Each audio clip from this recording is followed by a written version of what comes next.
So, I was just doing a little bit of shopping at Walmart and I came across Impossible ground beef.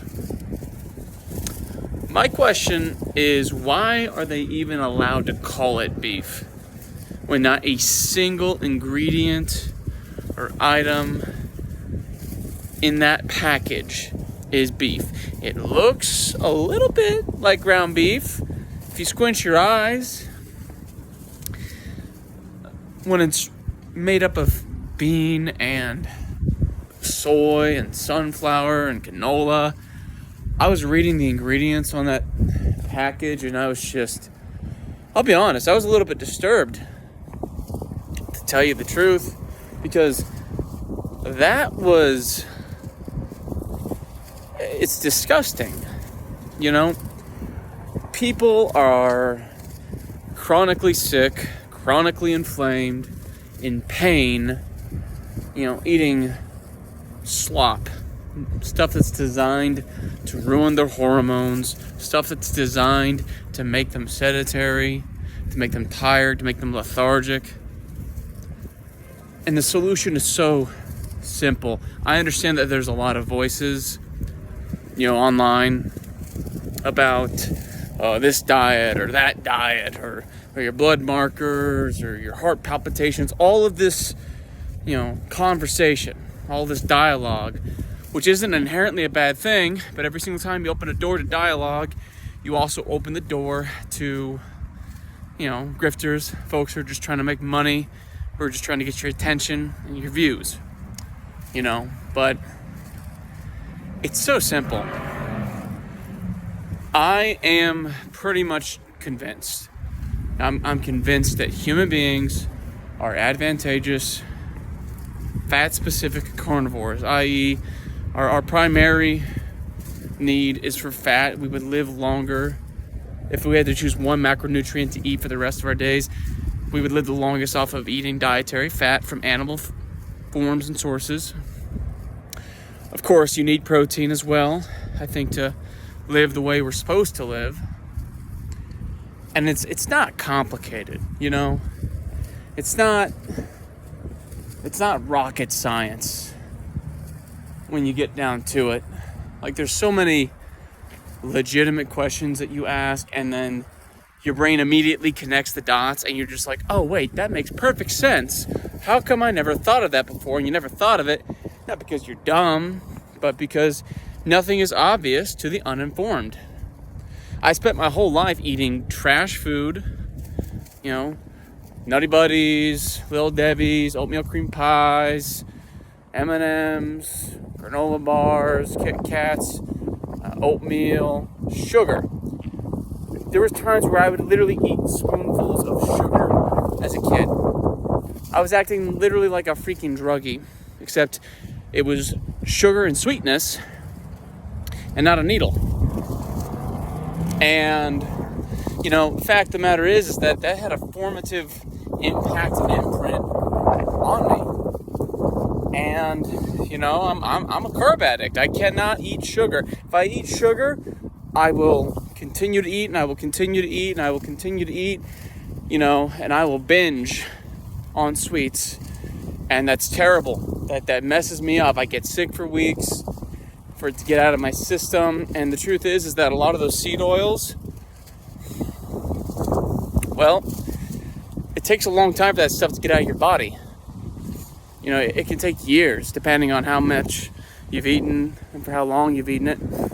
So even if you're on carnivore for like a year straight, your body could still be recovering from the standard American diet, or really, I guess, the standard peasant diet. The reason I think of it like that is, think about what your normal working man throughout history would have eaten.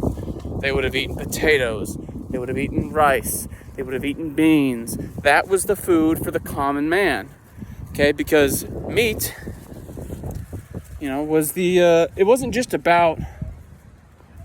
not just about class, and it wasn't just about superiority.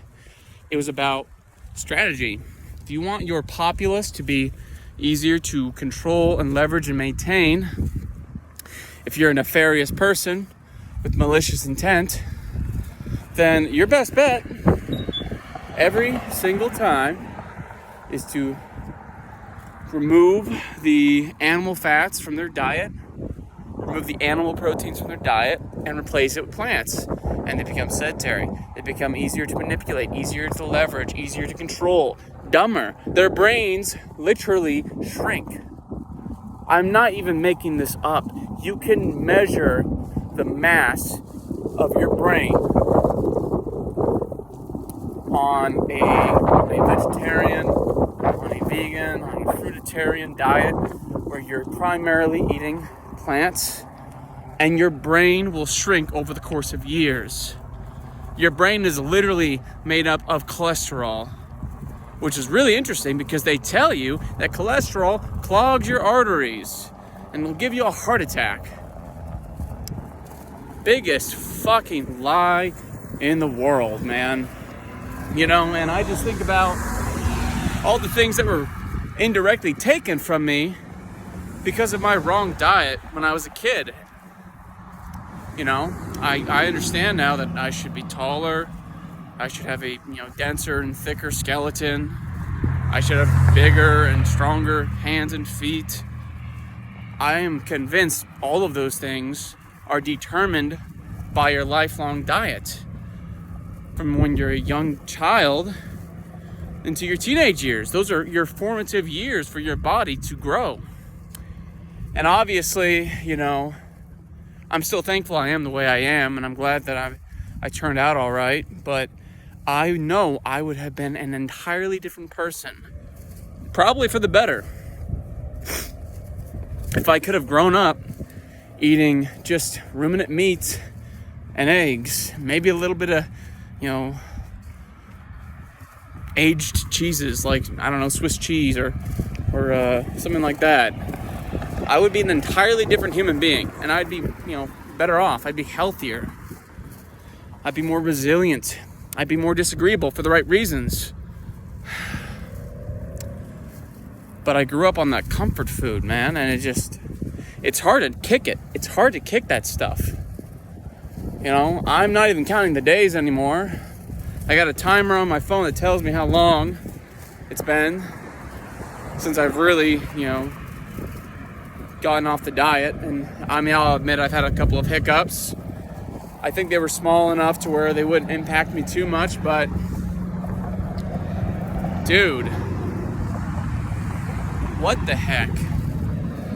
If you're watching this and you can hear me, I think it is of the utmost importance that you go ahead and you just, for your own sake, you do a little bit of investigative reasoning into whether or not human beings have a species appropriate diet. You ask yourself the question, why would human beings require a balanced diet of a humongous variety of different plants and fruits and vegetables from, by the way, most of the plants and fruits that exist today did not exist in the way that we have them existing today, literally 200 years ago. Every single plant that you can see in your grocery store that's a food item, ultimately, that stuff is it's the result of crossbreeding and selective breeding over the course of 10,000 years. That's what agriculture is. Wheat, oats, barley, all of these different kinds of grasses are not meant for human consumption. Okay? That's starvation food. That's the food that you eat when there are no animals and you're starving to death, or there's no fatty ruminant animals. Okay? That's what you're supposed to do with that stuff when you're starving to death. Okay? The reason I think humans are advantageous carnivores or preferential carnivores is because we're obviously better on a meat diet. Look at any individual who transitions from a standard American diet to a carnivore diet. I think over the course of 4 to 6 weeks, slowly, building up to it, because you're going to be eating a lot more fat, the amount of fat you really should be eating, I think. I'm telling you, I mean, there's only so much you can infer about what humans are supposed to eat, and you can't really empirically prove certain things, but I think you can say with certainty that human beings are carnivores. Those are my thoughts.